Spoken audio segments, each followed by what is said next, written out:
los hijos de la promesa. Todos hemos escuchado esto. ¿Quiénes son? ¿Quiénes son? Hay una creencia muy extendida que afirma que los hijos de la promesa son los hijos de los creyentes. ¿Será esto así? ¿Qué es lo que nos enseña la Biblia al respecto? Porque para que una doctrina sea verdadera, no basta con que ésta sea aceptada por multitudes. Nunca, por ejemplo, son millones los que adoran a la Virgen María, pero esto no la hace una doctrina verdadera. Nunca en las Escrituras se nos anima a rendirle honor y adoración a otro que no sea a Dios. Y la Virgen María no es Dios. Por lo tanto, adorar a otro ser que no sea el Dios revelado en las Escrituras es un acto de idolatría. Ahora bien, ¿habla la Biblia de los hijos de la promesa?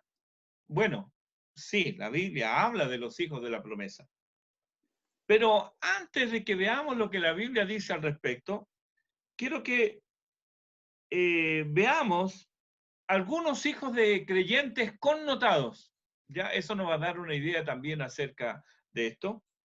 Y luego veremos lo que la Biblia enseña respecto a los hijos de la promesa, para finalmente veremos de dónde sale esta pretensión, esta creencia falsa, que es la creencia actual y que sostienen muchos y que es lo que está, es lo que se cree.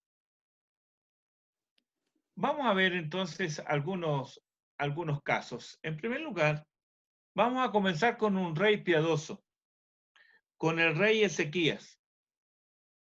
El segundo libro de Crónicas, capítulo 29, versículo 2. Recuerda que esto va a estar grabado, así que no es necesario que lo anote, después lo puede tomar. Dice, hizo lo recto ante los ojos de Jehová, conforme a todas las cosas que había hecho David su padre. Entre Ezequías y David habían pasado más o menos 800 años. ¿Cuáles son las cosas que hizo bien, por los cuales la Escritura dice que él hizo lo recto ante el Señor? Lo primero que él hizo, el primer mes del primer año de su reinado, él abrió las puertas del templo, que éstas habían sido cerradas por su padre impío, el rey Acaz. En segundo lugar, la segunda cosa que él hizo es que celebró la Pascua, algo que se había ignorado. Y en tercer lugar, lo que él hace, él reorganiza el culto. Reorganiza el culto y como consecuencia de esto, el pueblo ahora destruye las imágenes que habían de ídolos regadas por Israel. El pueblo las destruye. Ahora bien, cuando Ezequías tenía 39 años, ya llevaba 14 años como rey, empezó a reinar a los 25 años. Cuando él tenía 39 años, el profeta Isaías se le acerca y le dice que de parte de Dios, ordena tu casa porque ciertamente morirás. Con 39 años, obviamente, no está pensando como que va a morir. Sin embargo, Dios le dice que ordene su casa porque eso es lo que va a pasar. Ezequías, obviamente, quiere vivir, llora y le pide al Señor que se acuerde de cómo él ha andado en rectitud y él se humilla ante Dios. Bueno, Dios le responde y le dice, muy bien, Ezequías, te voy a añadir 15 años. 15 años. Pasaron 3 años de esto y nace su hijo. Tenía 42 años. Cuando nació su hijo, Manasés. Aquí habemos muchos que somos padres. Y lo que experimentamos y lo que sentimos cuando nació nuestro primer hijo es una emoción imposible de traspasar. Ver a ese niño pequeñito, perfecto, y que le encontramos cierto parecido a nosotros, aunque no tenga ninguno, pero igual nosotros nos engañamos pensando, uy, que se parece a mí. Nos alegramos con ese pequeñito. Eso debe haber vivido Ezequías con su hijo Manasés. Cuando Ezequías murió a la edad de 54 años, Manasés tenía 12 años y él comienza a reinar. Segunda de Crónicas, capítulo 33. Ahí nos dice, pero hizo lo malo ante los ojos de Jehová. Su padre fue un hombre piadoso, pero Manasés no lo fue. Él fue idólatra.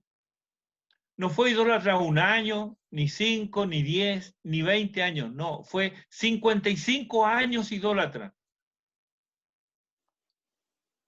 Todo el tiempo durante su reinado fue caracterizado por la idolatría. Edificó altares a los ídolos en la misma casa del Señor. A ese punto llegó su desviación. En el versículo 6 del capítulo 33 de Segunda de Crónicas hay un resumen horrible de él. Dice, pasó a sus hijos por fuego. Es decir, ofreció a algunos de sus hijos vivos a esas imágenes que eran calentadas, donde se quemaba la criatura viva. Pasó a sus hijos por fuego, dice. Observaba los tiempos, miraba en agüeros, era dado a adivinaciones, consultaba a adivinos y encantadores, se excedió en hacer lo malo ante los ojos de Jehová. Ahora debemos preguntarnos, ¿Manasés un hijo de la promesa? Bueno, hay algunas sorpresas cuando nosotros investigamos el tema. Pero veamos a alguien que sin duda alguna, no solamente aceptado por Dios, sino que veamos también algunas cosas respecto del rey David. En 1 Samuel capítulo 13, versículo 14 dice, Jehová se ha buscado un varón conforme a su corazón, hablando de David. Y en 2 Samuel 23:1 habla de él como varón que fue levantado en alto, el ungido del Dios de Jacob, el dulce cantor de Israel. Y él, David, dijo, el Espíritu de Jehová ha hablado por mí y su palabra ha estado en mi lengua. Cuando recorremos el libro de los Salmos, no podemos menos que pensar que esta es una declaración ciertísima de David. Cuando leemos, por ejemplo, el Salmo 19 o el Salmo 119, que es una elegía a la palabra de Dios. David ciertamente era un hombre de Dios. La Escritura no nos esconde sus fallos, pero también nos habla de su pronto arrepentimiento cuando fue confrontado. Era un hombre de Dios. Podemos pensar entonces que sus hijos, los hijos de David, eran hijos de la promesa, ¿verdad? Podemos pensarlo. David tuvo 17 hijos varones. Tuvo algunas mujeres, pero tuvo 17 hijos varones. Veamos algunos de ellos. El mayor, y otra vez aquí tenemos esto de el mayor, el primer hijo. ¿Cómo nos sentimos como padres? Pensemos en esto. El mayor se llamaba Amnón. Él cometió incesto con su media hermana Tamar.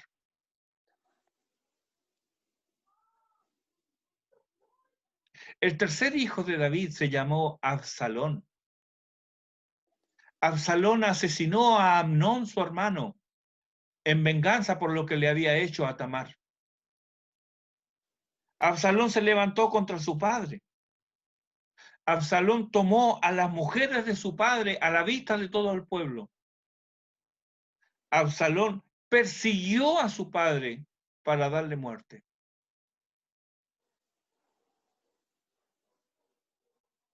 El cuarto hijo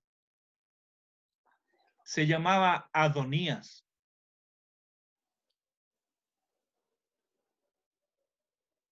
Adonías fue un hijo consentido. Nunca se le dijo nada a Adonías. Se lo dejaba hacer. Y él, cuando ya su padre era viejo, intentó usurpar el trono. Se levantó también contra su padre, Adonías. Hablemos del décimo hijo. Fue el más famoso de los hijos de David, Salomón. Salomón fue un apóstata, un idólatra. ¿Hijos de la promesa?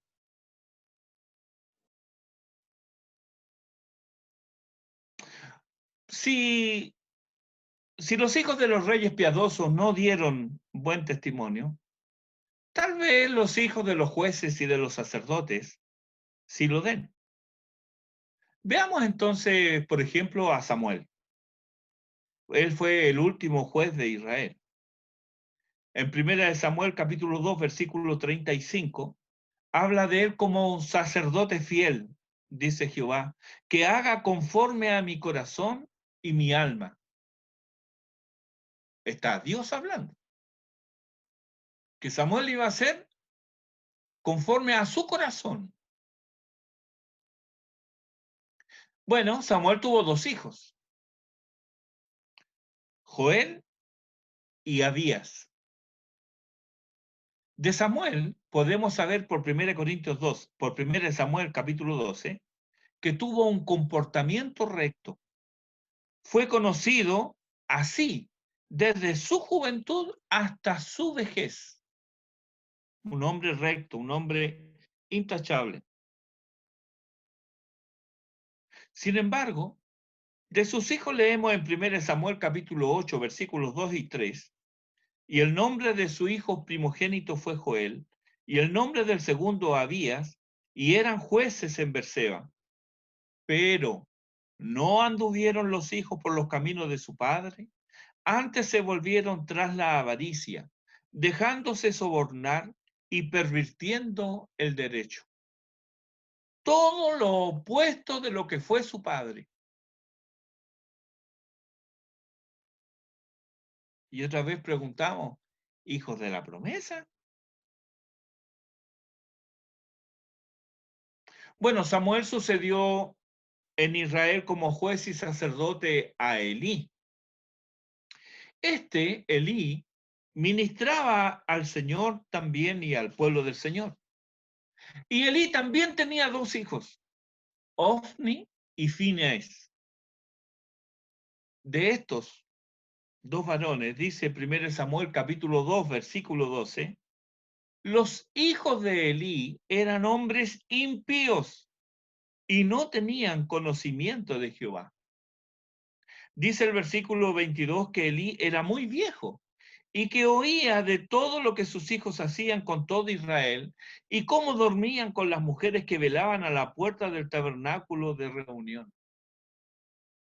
Elí solo se limitaba a decirles, no hagan así, hijos, es malo. Y eso era todo. Dios pronuncia un juicio sobre él. Y en el versículo 29 dice, ¿por qué habéis hollado mis sacrificios y mis ofrendas que yo mandé ofrecer en el tabernáculo? ¿Y has honrado a tus hijos más que a mí? En 1 Samuel capítulo 3, versículo 13, dice, y le mostraré que yo juzgaré su casa para siempre por la iniquidad que él sabe, porque sus hijos han blasfemado a Dios y él no los ha estorbado. Ambos hijos, Ofni y Fines, murieron de manera cruenta el mismo día que su padre Elí, Ofni y Fines eran sacerdotes de Dios, hijos de la promesa.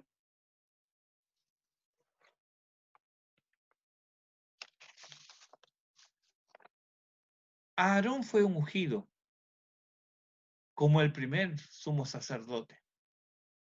Él y sus hijos Nadab y Abiú. Ellos fueron apartados y consagrados para ministrar al Señor y al pueblo del Señor. Nadab y Abiú murieron en su juventud. ¿Cómo murieron? Ellos fueron quemados por el Señor. ¿Por qué? Por obrar impíamente en su oficio santo. Si nosotros leemos Levítico capítulo 10, versículo 9, ahí asoma tal vez la razón por la cual ellos obraron de esta manera, impíamente y temerariamente. Ellos tal vez ministraron estando borrachos. Y otra vez nos preguntamos, Nadab y Abiú, hijos del sumo sacerdote, sacerdotes ellos mismos, ungidos por Dios, separados por Dios, hijos de la promesa.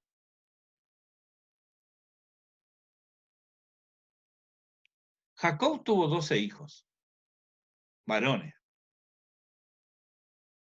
Su primogénito fue Rubén. Génesis 35, 22 nos dice lo que hizo Rubén.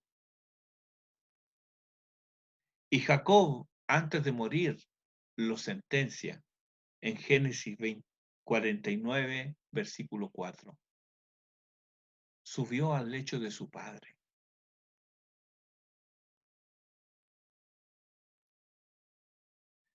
Pero para mí, hermanos, lo más claro que me hace dudar de esta doctrina es la primera familia, Adán y Eva. Pensemos, fueron los primeros en observar a un ser humano infante, un bebé. Yo no sé ustedes, pero lo que es a mí, me emociona ver un bebé. Veo un bebé y ya automáticamente se me dibuja una sonrisa. Ni le cuento si ese bebé fueron mis hijos. Y al ver a mis nietos nacidos de un día, tenían horas de nacer. Recuerdo especialmente cuando vi a Sarita. Las lágrimas se me escaparon solas. Son tan hermosos los bebés. He visto muchos bebés, pero me siguen trayendo esa alegría, esa esperanza al ver a esos seres pequeñitos, tan hermosos. Adán y Eva jamás habían visto un bebé. Y Dios les da la oportunidad de concebir a Eva. Nace ese bebé. Otra vez, nunca habían visto uno. Adán había visto animales, los había visto procrear, los había visto cómo daban a luz, pero jamás había visto un ser humano pequeñito. ¿Se imagina la alegría de Adán? Cuando a Adán le fue traída su mujer, él también le puso nombre. Dios no le había dicho que le ponga nombre, pero él le puso nombre. Yo creo que de pura alegría nomás. Pero ahora veía a su primogénito, Caincito. Qué lindo Caincito. Tan hermoso el niño. Tan delicado, tan tierno. Se derretía el corazón de sus padres por el pequeño Caín, que fue creciendo y se convirtió en el primer ser humano envidioso y homicida. Es más, fratricida. El primer ser humano que fue criado como infante por unos padres que conocieron a Dios cara a cara, fue nada más y nada menos que un asesino. Da para pensar. No podemos echarle la culpa al entorno aquí. Es que Caín era bueno, pero los amigos que tenía, esos lo llevaron por el mal camino. No, la maldad está en el corazón del hombre.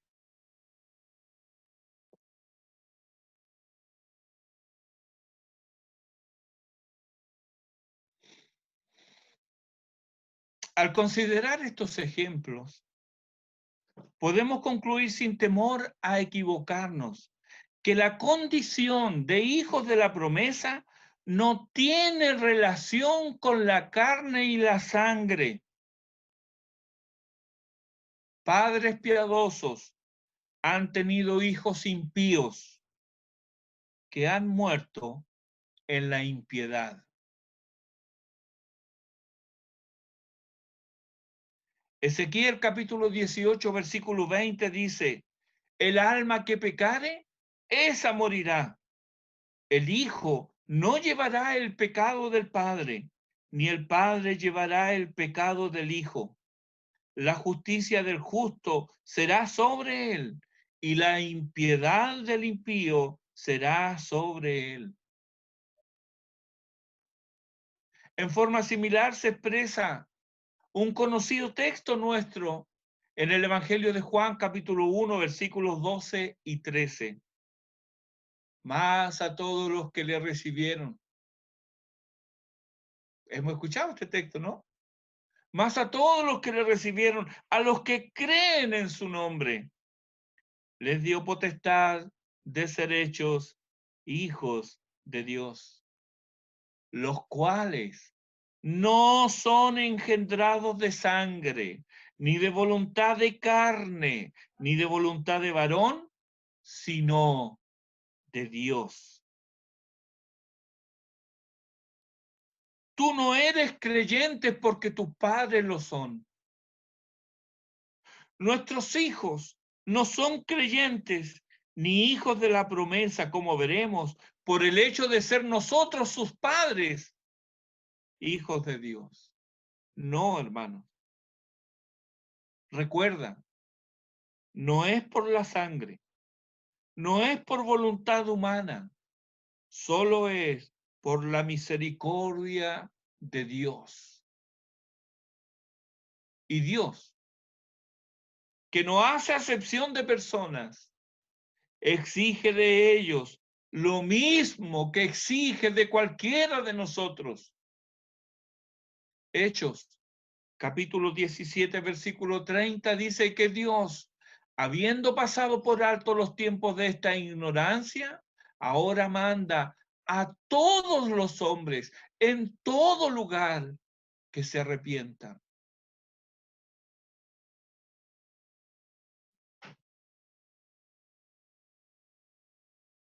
¿No es claro esto? Dios manda a todos los hombres en todo lugar que se arrepientan. La manera de entrar en el reino de Dios no es por obra de la carne, no es por la sangre,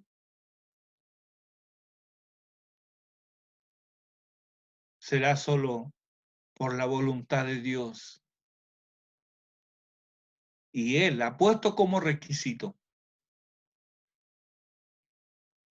tener fe en Él. Y la fe que se tiene en Él nunca va sola, puesto que va acompañada de arrepentimiento.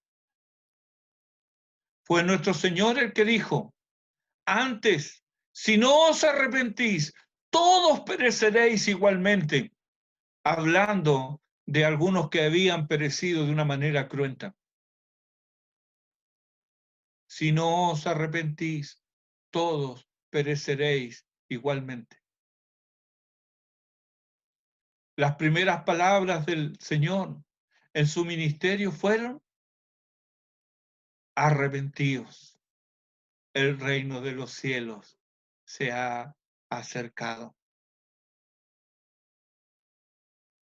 ¿Qué es el arrepentimiento? Es un volverse a Dios. Es un volverse del pecado.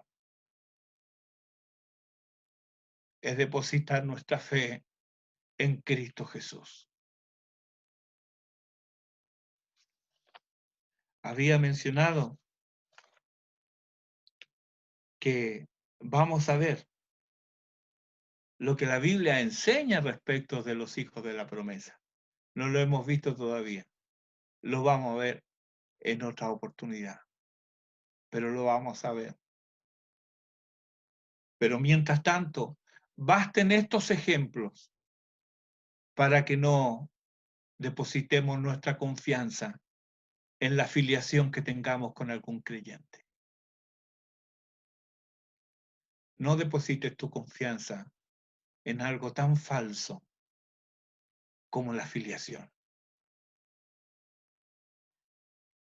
Dios bendiga su palabra en nuestros corazones y permita que nos volvamos a Él en arrepentimiento y fe. Porque, hermanos, lo maravilloso de esto es que es Jesús quien dice, al que a mí viene, yo no le echo fuera. ¿Recuerda a Manasés? Fue un hombre que por 55 años vivió de espaldas al Señor. Fue un hombre idólatra, un hombre violento, un hombre cruel. Un hombre que persiguió a los hijos de Dios. Pero ahí podemos ver también la gracia de Dios y la soberanía de Dios como obra, puesto que también cuando leemos sobre su vida, vemos que cuando fue puesto en aprieto, él clamó a Dios. ¿Y sabe qué? Dios lo escuchó. Si Dios escuchó a un hombre tan malvado como Manasés, Él también puede escuchar a cualquiera hoy día. De hecho, Él escuchó mi clamor. Él escuchó mi clamor.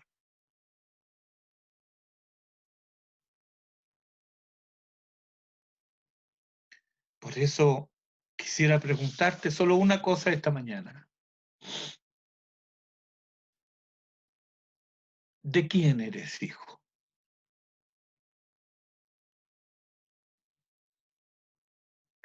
Si como a Ezequías se te presentara un ángel del Señor esta tarde y te dijera, prepara tu casa porque ciertamente morirás,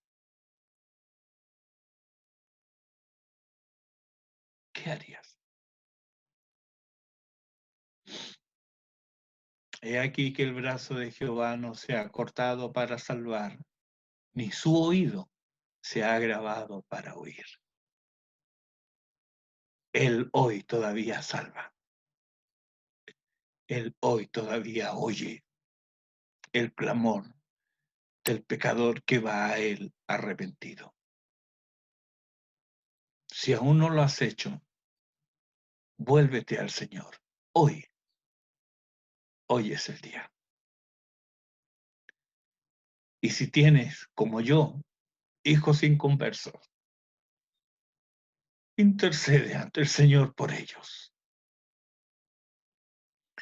Pero no des por hecho que porque son tus hijos, compartirán el destino de gloria sin haberse arrepentido. Dios bendiga su palabra en nuestros corazones. Oremos.